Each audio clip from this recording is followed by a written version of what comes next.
Hello guys, today I have Panasonic HC-VX3E-K and I'm going to show you how to fix when your battery drains quickly.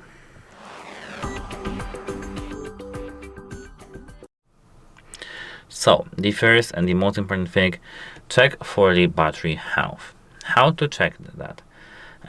Try borrowing from somebody the second battery. It's possible.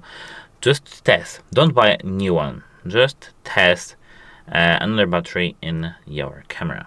If another battery works normally, everything is everything is okay with your camera, you need to just buy yourself a new battery because the older one is just bad. Apart from that, when you're recording, try to take some breaks. When you feel that your camera is heating, it may cause some overheating problems to your battery, so try to take some breaks. If you can't take some breaks, just try to use some cable or something like that. Try to record only using a cable, and everything should be working nice then. Make sure that you have your battery saver mode enabled. To make sure, at first click here menu button, click setup over here and go down 1, 2. As you can see, economy. This is the battery saver. Tap here battery and make sure this is turned on. If you have your options set so, that's nice. Try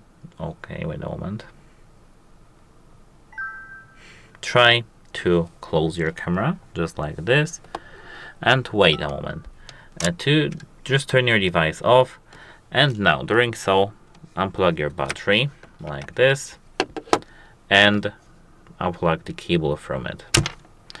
Now just wait 10, 20, even 30 seconds until you feel that everything should be nice. Now insert the cable, insert the battery, and check if everything is working fine.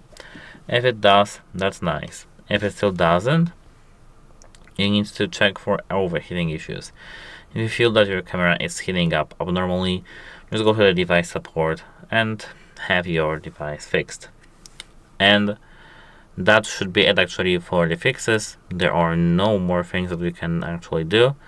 You can restart your wait a moment, let me show how to do this. You can restart your camera to the factory settings by opening here the setup and going down to the page 6 as I remember.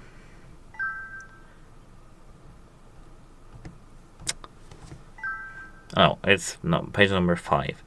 Initial set, tap it, and then yes.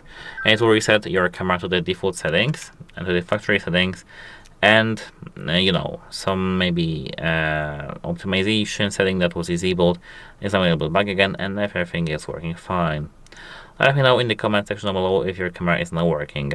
That's it, how it helps you, and goodbye.